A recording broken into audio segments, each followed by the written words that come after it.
Peter Anderson's daily routine hadn't changed in 15 years. Every morning he would wake before dawn, brew his coffee strong enough to stand a spoon in it, and head out to tend his flock. The rhythm of his footsteps matched the gentle jingling of his border collie's collar, a sound that had become as familiar as his own heartbeat. The morning fog rolled thick across the Montana countryside, turning familiar shapes into looming shadows that dissolved as he approached. His weathered hands gripped his shepherd's staff, more out of habit than necessity, as his experienced eyes scanned the gathering flock. Today, however, would be different. Today, the quiet pattern of his solitary life would shatter like autumn frost under heavy boots. The first sign that something was amiss came from his sheep. They were bunching together, moving restlessly in a way he hadn't seen since the time a mountain lion had stalked the edges of his property. But this was different. Their behavior showed confusion rather than fear. Peter squinted through the thinning morning mist, his eyes drawn to a small figure by the fence line. At first, he thought it might be a lamb that had somehow gotten separated from its mother, but as he drew closer, his heart caught in his throat. A small boy, no more than 7 or 8, sat huddled against the wooden posts, his school backpack clutched tightly to his chest like a shield. The child's presence was so unexpected, so out of place in Peter's carefully ordered world, that for a moment he simply stood there unsure of how to proceed. His dog, Scout, had already moved forward, tail wagging tentatively as she approached the boy. Peter watched as the child's tear-streaked face lifted, showing a mixture of fear and hope that made something deep inside Peter's chest ache with recognition. He knew that look. It was the same one he'd seen in his own reflection years ago, when life had dealt him blows that drove him to this self-imposed exile among his sheep and the silent mountains. The boy's clothes were clean but worn. Speaking of care, despite limited means, his dark hair was neatly combed, though now ruffled by the morning wind, and his sneakers showed the careful repairs of someone who couldn't afford to replace them. Peter's mind raced through the possibilities. There were no houses for miles, and the school bus wouldn't come down this road for another 2 hours. The child must have walked a considerable distance. But why? The question hung in the air like the morning mist, demanding attention yet offering no immediate answers. As Peter finally found his voice and called out a gentle greeting, he couldn't have known that this moment would mark the beginning of a journey that would not only change his life, but would ripple through the entire community. The boy's presence would soon unravel a story of struggle, resilience, and the quiet desperation of a family fighting to stay together against mounting odds. But for now, in this moment frozen between heartbeats, there was just a lonely man, a lost child, and a flock of sheep standing witness to their first encounter on a misty Montana morning. Rachel Morris hadn't slept in what felt like days. The bills scattered across her kitchen table seemed to mock her in the pre-dawn light, their red past-due stamps glaring up at her like accusatory eyes. She had been working double shifts at the diner, picking up weekend work at the local store, and still it wasn't enough. The ranch was slipping through her fingers like water, and now Lucas was showing signs of the strain. She glanced at the clock, 5:45 a.m. Her son should be sleeping soundly in his room, giving her these precious moments to figure out their next move. Instead, when she pushed open his bedroom door, she found an empty bed. Panic rose in her throat like bile as she searched the house. Calling Lucas's name with increasing urgency, the back door was unlocked, something she specifically remembered securing the night before. Outside, the morning air bit at her skin as she ran to the barn, the workshop, anywhere her son might have wandered. Her mind raced through recent conversations, trying to piece together any clues she might have missed. Lucas had been quieter lately, more withdrawn. Yesterday, he'd asked about the old Anderson property, where his father used to work before the accident. Had she dismissed his questions too quickly, too caught up in her own struggles to notice the weight behind them? The truck's engine protested as Rachel turned the key, her hands shaking as she pulled onto the gravel road. She knew these lands like the lines on her palms. Every bend, every fence line, every property boundary.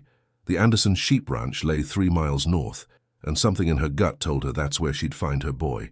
John, her late husband, had spent countless hours working that land, coming home with stories that had captivated Lucas's imagination.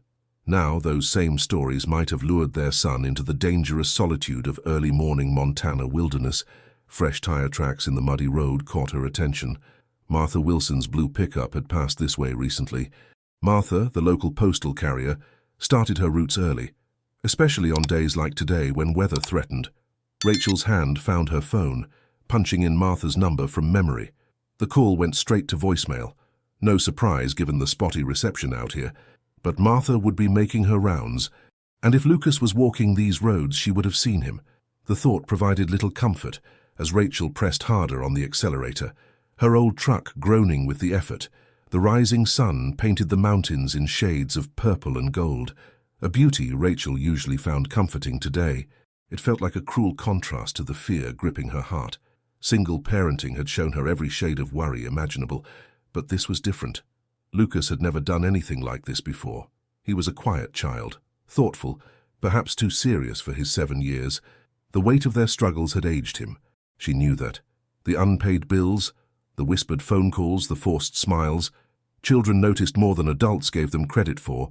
As she rounded the last bend toward the Anderson property, Rachel sent up a silent prayer, not for the first time wishing John was still here to help shoulder these burdens. Peter sat on an overturned milk crate, watching as the boy slowly worked his way through a mug of hot chocolate. He had managed to coax Lucas into his small cabin, where the warmth of the wood stove and Scout's friendly presence seemed to ease some of the child's tension. The boy hadn't spoken much beyond his name and a quiet, "Thank you for the drink." But his eyes took in everything. The worn photographs on the wall, the stack of books by the reading chair, the old guitar gathering dust in the corner. Each silent observation seemed to carry the weight of questions unasked, reminding Peter of another quiet child from long ago. Scout had settled at Lucas's feet, her head resting on his sneakers in a gesture of protective companionship that made Peter's throat tight with unexpected emotion. The dog had always been an excellent judge of character, and her immediate acceptance of the boy spoke volumes. Through the window, Peter could see his sheep still clustered near the fence where he'd found Lucas, their usual grazing pattern disrupted by the morning's events. He should be out there now, moving them to fresh pasture, but something told him that right now, this small kitchen and this lost child demanded his full attention. The morning sun had burned away the fog, revealing a day that promised to be unusually warm for early spring. The sound of an approaching vehicle broke the silence, tires crunching on gravel with urgent speed. Lucas's shoulders tensed, and he clutched his mug tighter, eyes darting to the window. Peter recognized the sound of that particular engine. The Morris truck had a distinctive rattle that carried across the valley. He had heard it often enough over the years, though he'd made it a point to be elsewhere whenever it approached. John Morris had worked this land for 5 years before his accident, and Peter had hired no one since. The memories were still too raw, the guilt too fresh now. Watching Lucas's reaction to his mother's arrival, Peter realized that perhaps he wasn't the only one carrying the weight of that tragedy. Rachel Morris burst through the door like a force of nature, all wild eyes and barely contained panic. The moment she saw Lucas, her face crumpled with relief so profound it seemed to age her and make her younger all at once. She crossed the small kitchen in 3 steps, gathering her son into an embrace that spoke of endless worry and bottomless love. Peter stood awkwardly, suddenly feeling like an intruder in his own home. He watched as Rachel whispered fierce words of love and fear into her son's hair, while Lucas clung to her with equal desperation, his small frame shaking with silent sobs. Scout, ever sensitive to human emotions, pressed against both of them, offering what comfort she could. The scene before him stirred memories Peter had spent years trying to forget, of another kitchen, another family, another time when love wasn't enough to prevent loss.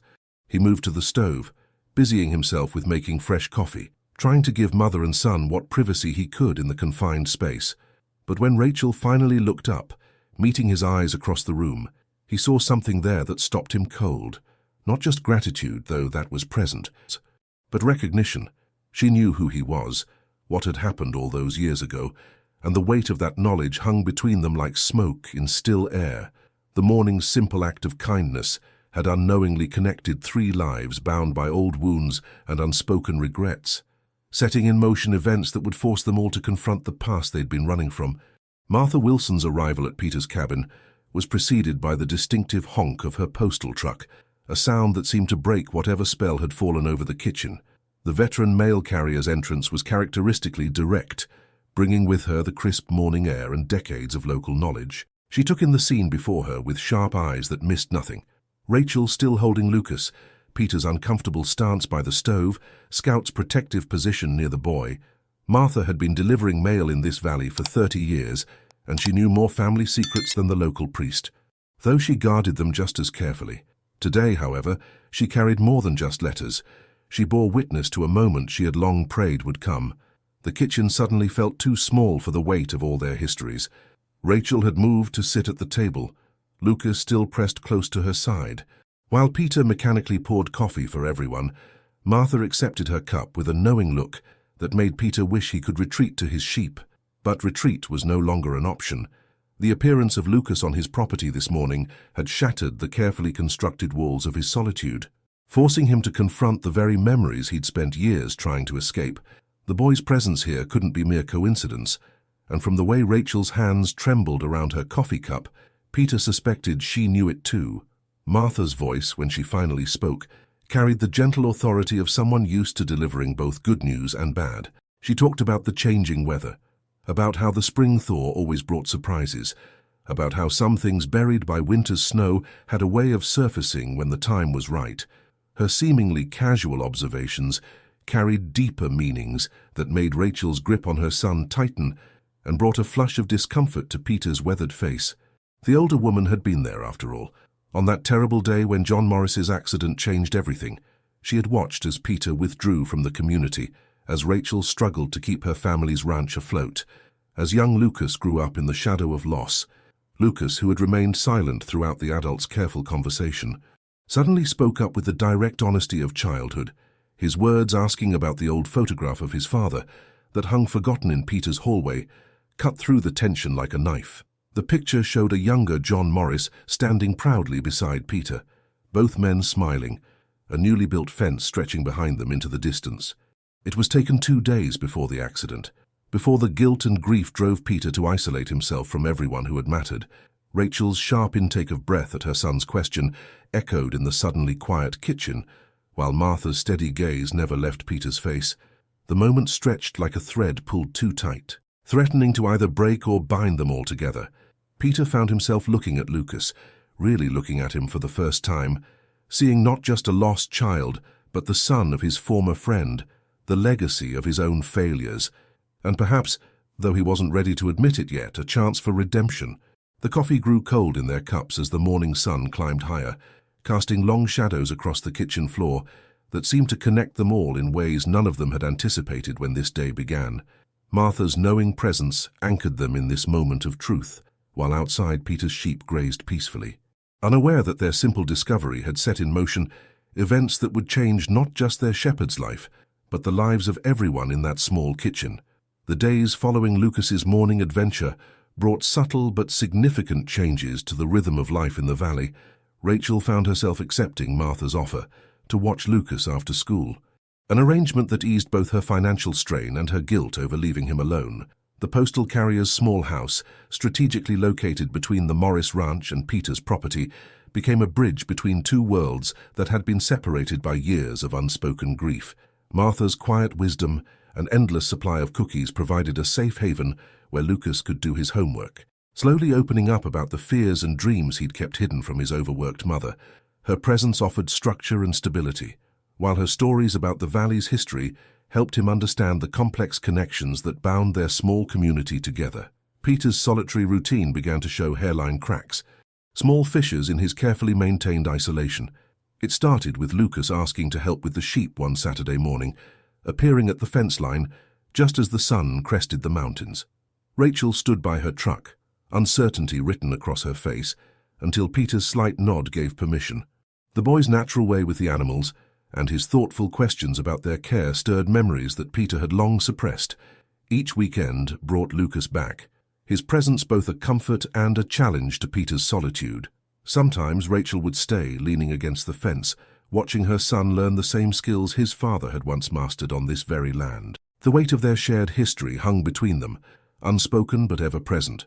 Martha observed these changes with quiet satisfaction, delivering not just mail, but carefully chosen words of encouragement and gentle nudges toward healing. She saw how Lucas's presence was affecting both Peter and Rachel, the way Peter's shoulders gradually lost their defensive hunch, how Rachel's smile began to reach her eyes again, The postal carrier had watched this valley's stories unfold for 3 decades, carrying its secrets and hopes in her heart, along with the letters in her bag. Now she witnessed the slow thawing of frozen grief, as natural and inevitable as the spring melt that transformed their landscape. Her small acts of kindness and strategic suggestions helped smooth the path toward whatever lay ahead for these 3 wounded souls. The community began to notice changes too. Rachel's standing order at the diner decreased as Martha accidentally made too much dinner on the nights Lucas stayed with her. Peter started appearing at the general store during business hours, rather than his usual pre-dawn supply runs. Small interactions, brief nods of acknowledgement, and hesitant conversations started replacing years of avoidance and whispered speculation. The tragedy that had torn them apart was slowly becoming a foundation for something new, something neither of them had dared to hope for. Even the sheep seemed to sense the shift, greeting Lucas with increasing familiarity each weekend, their woolly presence a constant reminder of continuity and change. One particular morning, as Lucas helped Peter move the flock to fresh pasture, the boy asked about the old guitar he'd spotted in the cabin. The question caught Peter off guard, stirring memories of evening sing-alongs with John and other ranch hands, of laughter and friendship long buried under layers of guilt and regret. Rachel, who had been helping repair a section of fence nearby, froze at the mention of music. John had loved those evening gatherings. The moment hung suspended between them, fragile as morning frost, until Peter found himself offering to teach Lucas some chords. The boy's face lit up with a smile so like his father's that it made both adults catch their breath. In that instant, something shifted, a door long locked, creaking open just enough to let in a sliver of hope. The old guitar's strings protested as Peter carefully tuned them, each note awakening memories he'd thought long forgotten. Lucas sat cross-legged on the cabin floor, watching with intense concentration as Peter's weathered fingers moved along the fretboard. It was Saturday evening, and outside the setting sun painted the mountains in shades of amber and rose. Rachel had stayed later than usual, ostensibly to help with some fence repairs, but Peter suspected she was drawn by the same magnetic pull of memory that the guitar had stirred in him. She stood in the doorway now, her silhouette framed by the dying light, trying to hide how her hands trembled, when Peter began picking out the opening notes to an old country song, one of John's favorites. The simple melody filled the cabin, carrying with it echoes of countless evenings spent around the old wood stove, when music and friendship had been as natural as breathing. Peter's voice, rough from disuse, stumbled over the first few lines before finding its strength. Lucas leaned forward, absorbing every detail while Rachel remained motionless in the doorway, tears sliding silently down her cheeks. Scout lay between them all, her tail thumping gently against the wooden floor in rhythm with the music. The scene was both familiar and achingly new, like returning to a childhood home to find everything slightly shifted from how you remembered it. Martha had left fresh bread and stew earlier, and its homey scent mingled with the music, creating an atmosphere of cautious comfort. As the last notes faded, Lucas asked about his father's favorite songs, his young voice cutting through the emotional fog that had settled over the adults.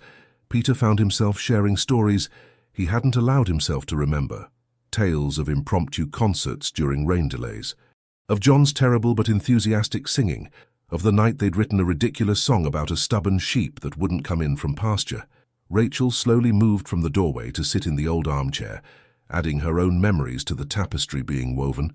Her voice grew stronger with each story, as if sharing these moments was gradually lightening the burden she'd carried alone for so long.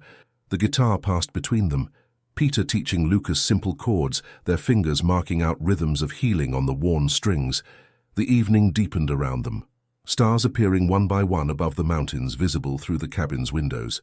None of them mentioned the time, as if afraid to break whatever spell had transformed Peter's usually solitary space into something warm and alive with possibility.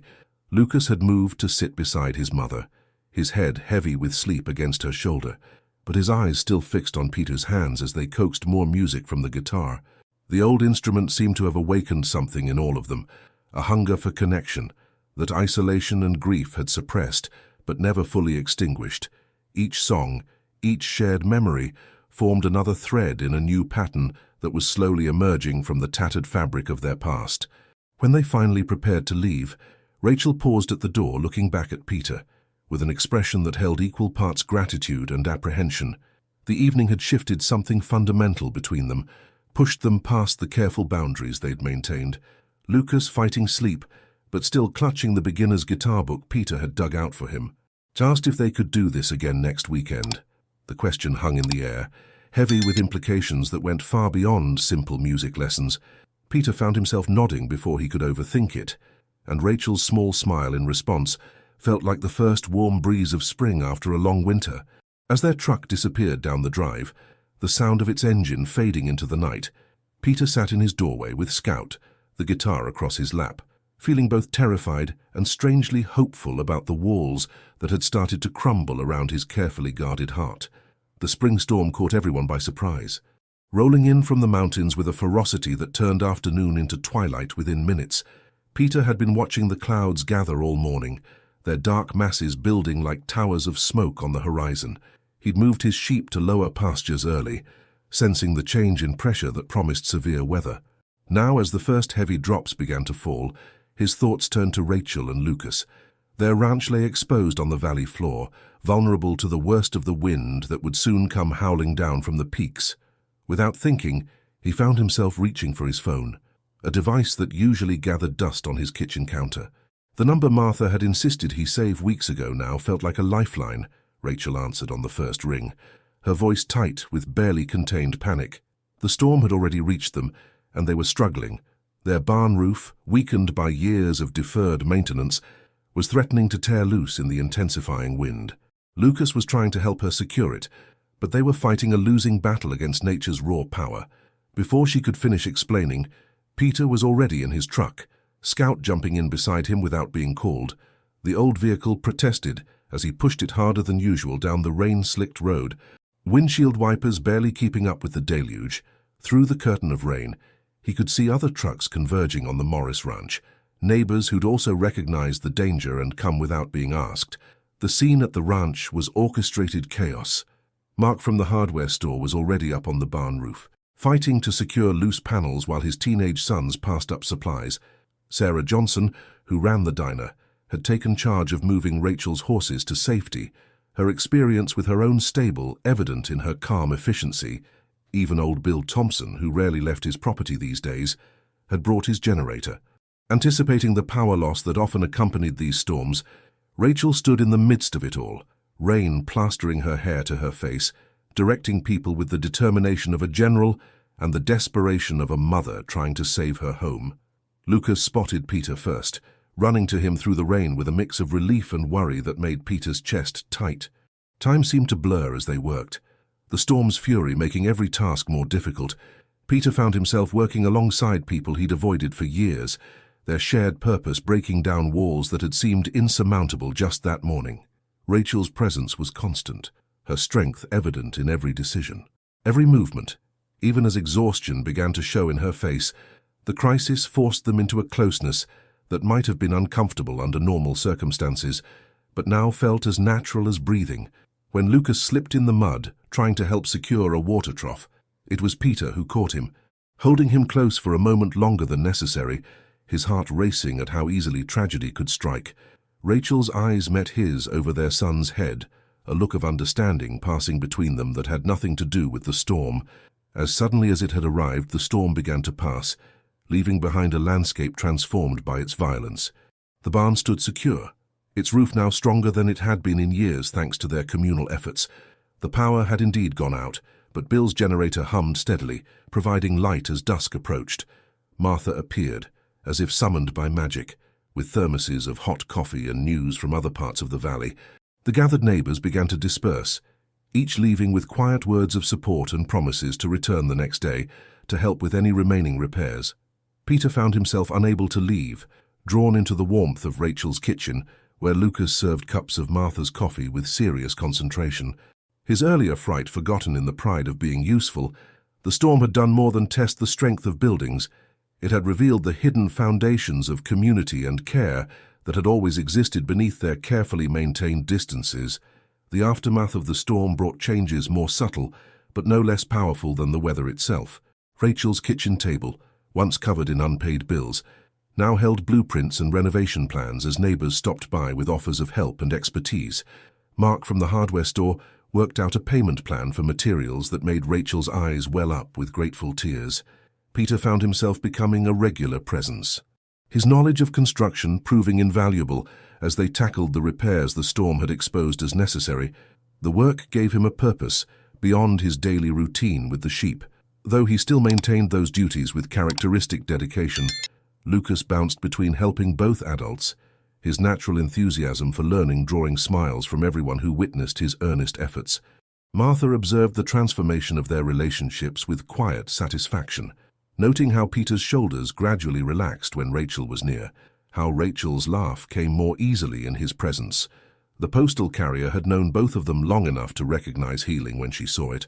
She made sure to time her deliveries for when they were likely to be working together, often bringing along her famous apple pies or fresh bread, sustenance for both body and soul.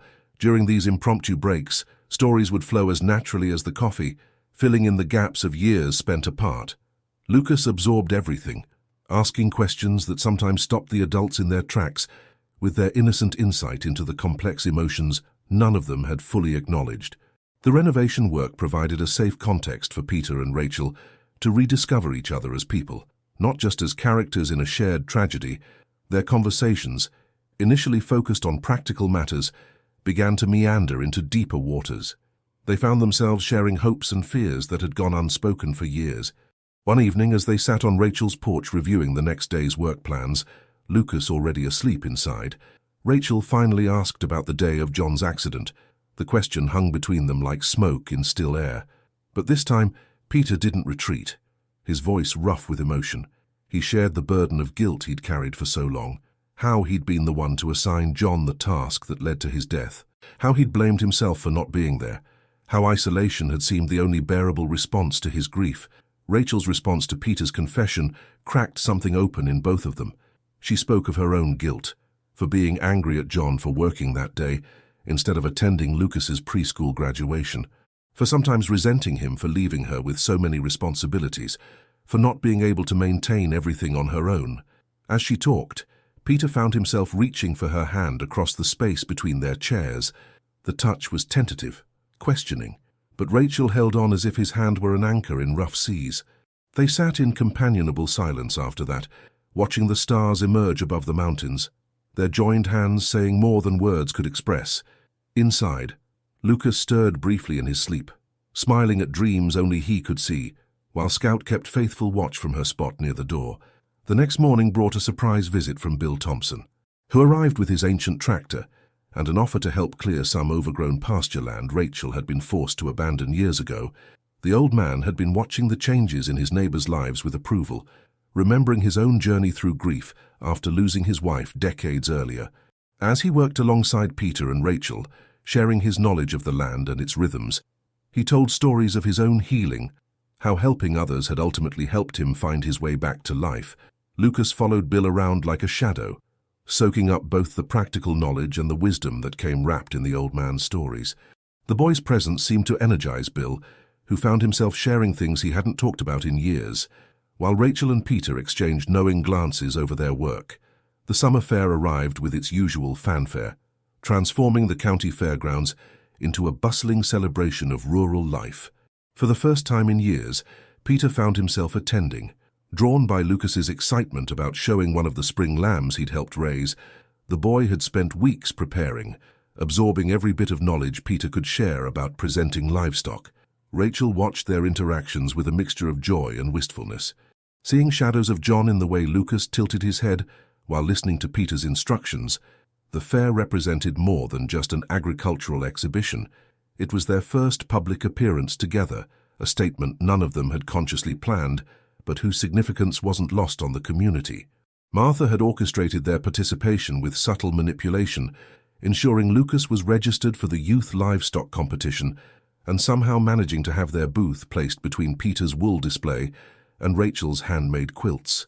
The postal carrier's intervention created a natural gathering space that drew visitors throughout the day. Old friends who had given Peter wide berth for years now stopped to chat, drawn by Lucas's infectious enthusiasm and Rachel's welcoming presence. The boy proudly explained sheep-raising techniques to anyone who would listen, his knowledge reflecting hours spent learning from Peter when Lucas won a blue ribbon for his lamb. His triumphant smile brought tears to both Rachel and Peter's eyes. Though each tried to hide them from the other, the evening brought the traditional community dinner, with tables spread under strings of lights in the cooling air. Rachel found herself seated between Peter and Martha, with Lucas bouncing between helping serve dishes and sharing his excitement about the day's events. The familiar ritual of sharing food took on new meaning as neighbors stopped by their table, offering congratulations to Lucas and including Peter in their conversations, as if he had never retreated from their midst. The music from the local band floated across the fairgrounds, and when Lucas begged Peter to play a song with them, his guitar skills having become legendary among the younger crowd, Rachel held her breath. To everyone's surprise, Peter agreed, his rusty performance of an old country standard earning genuine applause and marking another step in his journey back to the community later, as families began to drift homeward. Lucas fell asleep in the back of Rachel's truck, his ribbon clutched tightly in one hand. Peter helped Rachel pack up their displays, their movements synchronized by weeks of working together on the ranch. The evening air carried the scent of summer grass and distant rain, and something shifted between them as they stood in the empty fairgrounds. Rachel found herself telling Peter about her fears for the ranch's future, the constant struggle to keep up with expenses, and her determination to preserve Lucas's inheritance. Peter listened with the same careful attention he gave to his sheep, and when he finally spoke, his suggestion was both practical and profound, a partnership that would benefit them both, combining their lands and resources in a way that honored the past while building toward the future. The proposal to merge their operations hung in the air between Rachel and Peter. Like morning mist, neither quite ready to grasp its full implications, they spent the next weeks carefully dancing around the subject, focusing instead on immediate tasks, fixing fences, rotating pastures, tracking expenses. Lucas, unaware of the adults' internal struggles, continued to split his time between both properties, his presence acting as a bridge between their separate worlds. The boy's natural ability with the animals and his growing confidence in handling ranch responsibilities became a source of pride for both of them. Though neither voiced the deeper emotions his achievement stirred, Martha, ever observant, noticed the tension building beneath their practical partnerships. She watched as Peter started taking longer routes to check his flock, paths that invariably led past Rachel's kitchen window. She saw how Rachel's eyes would track his movement across the fields. Her hands stilling on whatever task occupied them, the postal carrier recognized the signs. She'd delivered too many letters, seen too many stories unfold, not to understand what was happening. During her regular stops, she began sharing carefully chosen memories of John, stories that highlighted his dreams for the ranch and his hope that Lucas would someday continue his legacy. Her words served as gentle reminders that love wasn't finite, that moving forward didn't mean betraying the past. One evening, as summer's heat began to soften into early autumn, Lucas asked the question they'd all been avoiding, standing in Peter's kitchen, helping with dinner preparations that had somehow become a regular occurrence. He wondered aloud why they didn't just live in one place instead of splitting their time between two ranches. The innocence of his question struck both adults silent. Rachel's knife stilled over the vegetables she'd been chopping, while Peter's hands froze in the act of kneading bread dough. Scout, sensing the sudden tension, moved closer to Lucas, offering silent support. The boy continued, unaware of the impact of his words, laying out his practical observations about duplicated efforts and wasted time with the clear logic of childhood. Peter found himself looking at Rachel across the kitchen island, really seeing her for perhaps the first time since John's death. She stood framed by the evening light streaming through his window, her face showing the same mix of fear and hope he felt in his own heart. The moment stretched between them, filled with unspoken possibilities and hidden fears. It was Lucas who broke the spell. His quiet voice asking if his dad would have wanted them to be happy. The question cracked something open in both adults, releasing emotions they'd kept carefully contained. Rachel's tears fell silently as she gathered her son close, while Peter moved to encompass them both in an embrace that felt both terrifying and inevitable. Outside, the sheep grazed peacefully in the golden light. Indifferent to the human drama unfolding within the cabin's walls, the fall cattle auction brought the entire community together, a tradition as old as the valley itself. This year felt different for Rachel and Peter, who arrived together in his truck, Lucas proudly riding between them. Their decision to combine their herds for sale had raised eyebrows, but the practical benefits were undeniable. The morning light caught the frost on the grass as they unloaded their stock, their movements synchronized by months of working side by side. Martha, manning the registration desk, smiled knowingly as she processed their joint paperwork, her eyes catching the way Peter's hand lingered supportively on Rachel's lower back. When the bidding began, word of their partnership had spread through the valley like wildfire, carried on the whispered winds of small-town gossip. Some, like Bill Thompson, nodded approvingly at the practical sense of combining two struggling operations into one viable ranch. Others, particularly those who remembered John, watched with a mixture of curiosity and concern. Yet it was Lucas's obvious happiness that silenced most critics. The boy had bloomed under the arrangement, his natural affinity for ranching flourishing with access to both Peter's expertise and his mother's determination. During the auction, he stood between them, absorbing every detail of the proceedings, occasionally whispering questions that made both adults smile with their insight. The success of their combined sale exceeded expectations, providing a financial cushion neither had enjoyed in years. As they celebrated over coffee at the diner afterward, Rachel found herself sharing her dreams for expanding their operation, ideas she'd kept buried under years of mere survival. Peter listened intently, adding his own practical suggestions. While Lucas contributed enthusiastic plans for breeding programs he'd been researching, their animated discussion drew occasional glances from other diners, but the joy evident in their interaction was hard to criticize. Sarah, bringing fresh pie to their table, remembered similar conversations years ago, when John would sit in that very booth, sharing his visions for the future with anyone who would listen. The drive home was quiet. Lucas dozing against Peter's shoulder, exhausted from the day's excitement. Rachel stared out the window at the familiar landscape, now painted in autumn's rich palette, thinking about how much had changed since that spring morning when her son had wandered onto Peter's land. The fear and uncertainty that had been her constant companions for so long had gradually been replaced by something else, a sense of possibility, of hope as they passed the spot where their properties met. Where new fence posts marked the beginning of their shared pasture, Peter reached across the sleeping boy to take her hand. The gesture was simple but profound, acknowledging everything that had brought them to this moment and everything that lay ahead. The first winter storm of the season arrived early, blanketing the valley in thick snow that transformed the landscape into a world of white silence. Peter and Rachel had spent weeks preparing, combining their resources and experience to ensure both properties were ready. The old barn on Rachel's land, now fully repaired and reinforced, housed their combined flocks, while Peter's cabin had become their default gathering place during the day, its position on higher ground offering better visibility across their merged pastures. Lucas reveled in the new arrangements, his afternoons filled with homework at Peter's kitchen table and eager assistance with winter chores, his presence bringing warmth to spaces that had known too much solitude.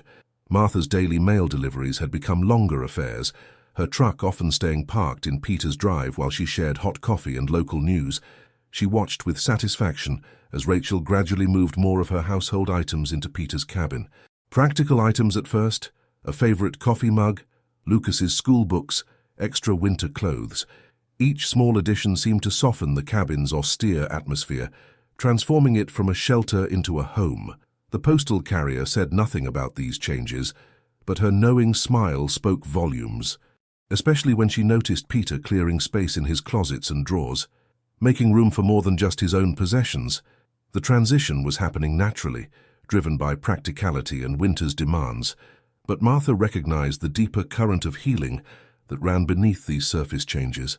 The evening they found John's old guitar picks in a box of winter gear sparked an unexpected moment of connection. Lucas had been helping sort through storage containers, preparing for the possibility of being snowed in. When his discovery brought all activity to a halt, Rachel's hands trembled as she held the small plastic triangles, memories flooding back of evenings filled with music and laughter. Peter moved to comfort her, his own eyes bright with unshed tears, and for the first time they really talked about John, not as a loss to be mourned, but as a person they had both loved, whose life had touched them deeply, and whose memory could be honored by their happiness. Lucas listened intently, asking questions about his father that had gone unasked for years, each answer helping him understand the legacy he carried. As the storm intensified outside, the three of them found themselves huddled around Peter's wood stove, sharing stories and memories that bridged past and present. Rachel spoke of her early days with John, of dreams they'd shared for the ranch and their future. Peter added his own memories of working alongside his friend, of shared jokes and challenges overcome together. Lucas absorbed it all, his presence a living reminder of John's enduring influence on their lives. The boys' questions, sometimes painfully direct, forced both adults to confront their feelings about the present as well as the past. When he asked if Peter's growing role in their lives meant they were becoming a real family, the question hung in the air like snowflakes in still air, delicate but impossible to ignore. The thaw came gradually, revealing patches of green beneath retreating snow.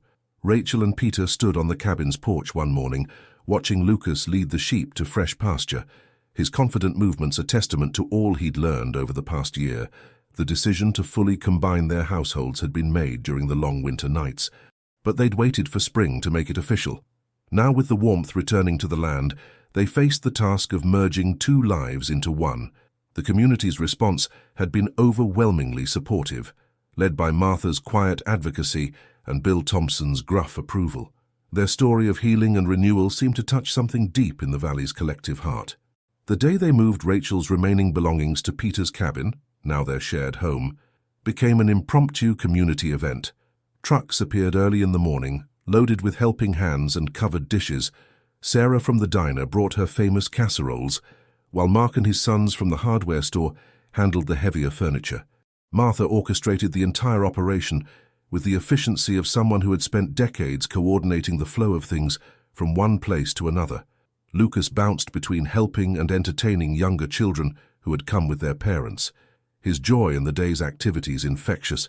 Through it all, Peter and Rachel moved in synchronized harmony, their shared glances and subtle touches speaking volumes about the journey that had brought them to this point. As evening approached and the last helpers departed, the three of them stood in their newly arranged living room, surrounded by the merged artifacts of their lives. John's guitar hung on the wall beside Peter's family photos, while Rachel's quilts added color to the once sparse furniture. Lucas had arranged his books and treasures on shelves that Peter had built specifically for him, including a special display for his growing collection of ranch-related awards and ribbons. The space felt different, fuller, warmer, alive with possibilities. Scout lay contentedly by the wood stove, her acceptance of the new arrangements complete and unquestioning. Outside, their combined flocks grazed peacefully on shared pastures, unaware of the significance of the human drama that had unfolded around them. The real moment of transformation came later that night. After Lucas had gone to bed in his new room, Rachel found Peter standing by the window, looking out at the starlit valley. She joined him there, their reflection in the glass, showing two people who had found their way through grief to something unexpected and precious. Without words, they acknowledged the presence of John's memory in their happiness, not as a shadow but as a foundation upon which they had built something new. When Peter finally turned to her, his words were simple but profound, speaking of love that grows from shared pain and mutual healing, of family forged through choice as well as circumstance. Rachel's response was equally heartfelt, acknowledging how their separate paths of grief had led them to this shared moment of joy. Above them, a shooting star traced a bright line across the Montana sky, as if offering celestial approval to their union. The wedding was a simple affair, held in the pasture where their properties met.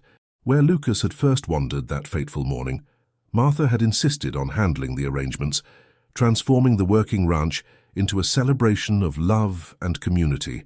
Wooden benches salvaged from the old barn were arranged in a semicircle, facing the ancient oak tree where John had proposed to Rachel years ago. The symbolism wasn't lost on anyone, but it felt right. An acknowledgement that love doesn't replace love, it adds to it, creating something richer and deeper. Lucas, dressed in his first suit and bursting with importance, stood proudly between Peter and Rachel as they exchanged vows, his presence a bridge between past and future. Bill Thompson surprised everyone by performing the ceremony, his weathered voice carrying across the gathered crowd with unexpected authority. The old rancher spoke of seasons and cycles, of how the land teaches us that endings are just beginnings in disguise. Rachel, wearing a simple white dress and holding wildflowers gathered by Lucas that morning, couldn't stop the tears that fell as she looked at Peter, seeing in his eyes the same mix of joy and gentle amazement that she felt. Peter, who had spent years hiding from human connection, found himself surrounded by the very community he'd avoided, their presence now a comfort rather than a burden. Scout lay at their feet during the ceremony, a faithful witness to their official union. The celebration that followed was pure Montana, barbecue smoke mingling with the scent of summer grass, children playing tag between the legs of laughing adults, and music floating across the pasture as the sun began its slow descent behind the mountains. Peter's guitar emerged as the evening cooled, and for the first time in years he played publicly without hesitation. Rachel joined him in song, their voices blending in harmonies that spoke of shared experiences and hard-won happiness. Lucas moved between the guests, proudly introducing Peter as his dad, the word falling from his lips naturally, as if it had always belonged there. Martha watched it all from her seat of honor, her heart full at seeing how her small interventions had helped heal not just these three souls, but in some way the entire community. As twilight painted the sky in shades of purple and gold, the newlyweds shared a quiet moment away from the celebration. They stood together at the fence line, where their properties had once been divided, now marked only by fresh grass and wildflowers. Rachel leaned into Peter's embrace, feeling the solid strength that had become her anchor through the past year's changes. They watched Lucas in the distance, showing younger children how to approach the sheep properly, his knowledge and confidence a testament to the healing power of love and patience. The sound of laughter and music drifted to them on the evening breeze, a reminder that happiness, like grief, is best shared with others. Peter pressed a kiss to Rachel's temple, his voice rough with emotion as he spoke of second chances and the courage it takes to grasp them. Above them, the first stars appeared, witnesses to a love story that had grown from loss but bloomed into something beautiful and unexpected. 1 year to the day after Lucas first wandered onto Peter's land, the family stood together at their kitchen window, watching a new day dawn over their united ranch. The morning routine had evolved into a comfortable choreography, Peter starting the coffee, Rachel checking the weather report, and Lucas gathering his school things while sneaking Scout extra treats. The changes in their lives were reflected in the subtle details. 3 coffee mugs on the counter, family photos covering once bare walls, and the sound of laughter filling spaces that had known too much silence. The day held special significance for them all, a milestone that marked not just the end of one journey, but the beginning of another. Martha arrived early, as she had every morning for decades, but today she carried more than just mail. In her hands was a carefully preserved document that had waited years to be delivered, a letter John had written to Lucas, to be opened on his 12th birthday. Rachel had forgotten about its existence, but Martha hadn't.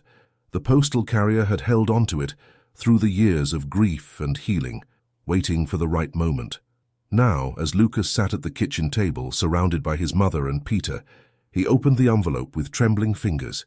John's words, written with the wisdom of a father who somehow knew he might not see his son grow up, spoke of love, courage, and the importance of family, not just the one you're born into, but the one you choose and build along the way.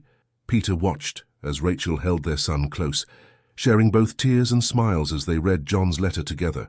The words seemed to reach across time, offering not just comfort but blessing, as if John had somehow known that his family would eventually find their way to this moment. Lucas looked up at Peter, his eyes shining with a mix of emotions that reflected the complexity of their journey together. Without hesitation, the boy stood and wrapped his arms around both adults, creating a circle of embrace that acknowledged both the family they had lost and the one they had become. Scout, ever sensitive to human emotions, pressed against them all, offering her own form of comfort as the sun climbed higher over the Montana mountains. The family moved through their day with a renewed sense of purpose. The ranch had prospered under their combined care, becoming a testament to what can be built from the ashes of loss. They worked together in the fields, their movements synchronized by months of shared labor and love. The sheep grazed peacefully in pastures that no longer recognized boundaries, while new lambs played under the watchful eyes of their mothers. In the distance, Martha's truck kicked up dust as she continued her rounds, carrying other people's stories along with their mail, knowing that sometimes the greatest journeys begin with a single step, or in their case, a small boy's wandering feet on a misty morning. The valley held their story now, added to the countless others that had unfolded beneath its vast sky, a reminder that love, in all its forms, has the power to heal, transform, and create something beautiful from life's most challenging moments.